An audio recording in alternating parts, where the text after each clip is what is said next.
speak to it if they want.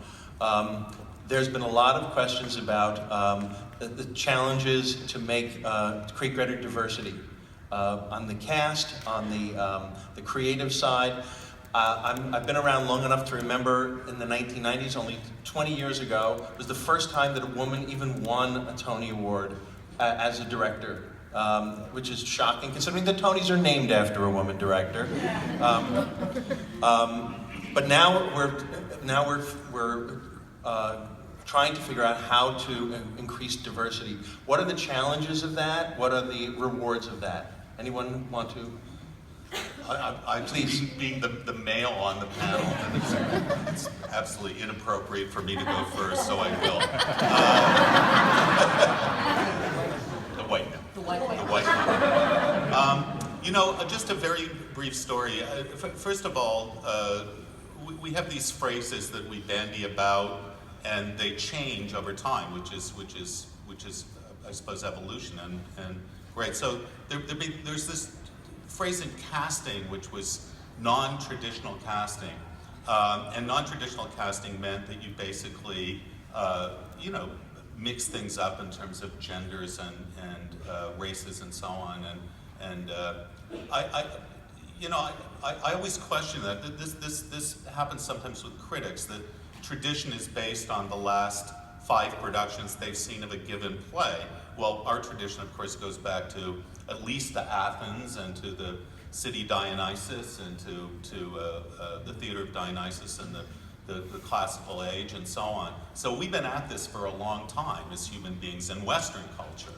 And if you go back to Shakespeare's time, you could say that traditional casting involved casting men as women. So is that real traditional casting?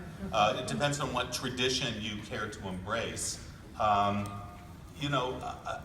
like the phrase common sense casting. So if you have an aesthetic that you're trying to achieve, then you cast accordingly. I would be hard pressed to find a reason to cast Dr. King or Malcolm as white people. Even though that would be, I suppose, non-traditional casting.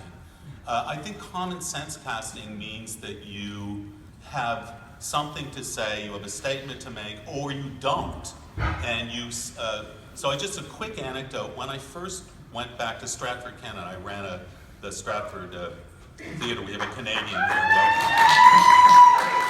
We're infiltrating, it's reverse manifest destiny. We look just like you, but we're actually anyway, so I went back and I went to high school I'm an American by birth, but I went to high school in Toronto, and my high school had 2,300 students, and there was only one black student in the school. There were I had a couple of friends who were of Japanese heritage and from the Asian subcontinent and so on. But it was a white school.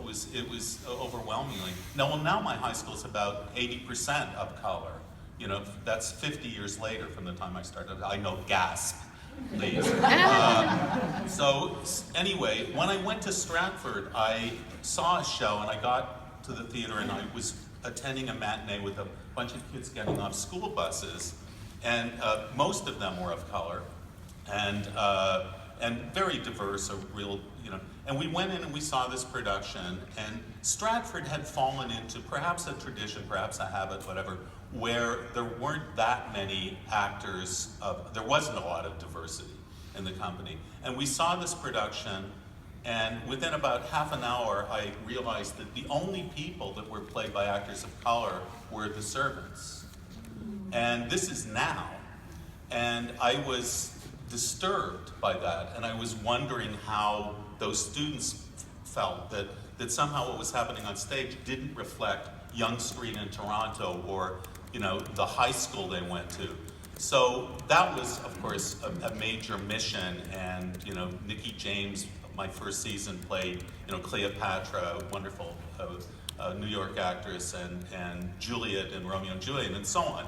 And the first year, I got some hate mail. People were disturbed. They've been going for decades, and how dare you do this? And the second year, I got very little of that mail, And the third year, I got none at all. And we're talking about 500,000 people that visit that. So I maintain that when you walk into a theater, regardless of your aesthetic, if the audience has the imagination to look at that stage floor and picture the Battle of Shrewsbury and the bloody grounds, or some, painted flat, and they can imagine, a castle in Richmond and so on, then they certainly have enough imagination to embrace the idea that a white girl could have a black boy as a brother. This is not that much of a stretch. I think you can use these tools as collaborators when you want to make a statement. I'm about to do something about Donna Summer, which I'm giving away right here. You're the first to know. And the company is about 18 people. And 14 of them are women. And of those 14 women, 11 of them are African American.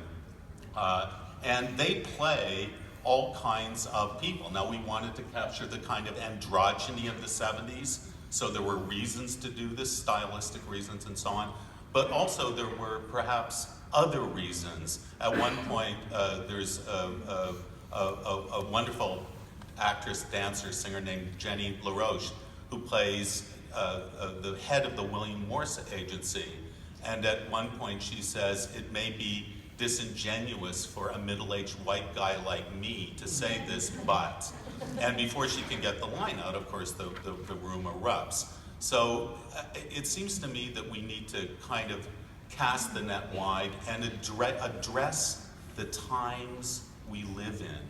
That's the now, that's the eternal present. And I think that's what diversity is about. Ladies,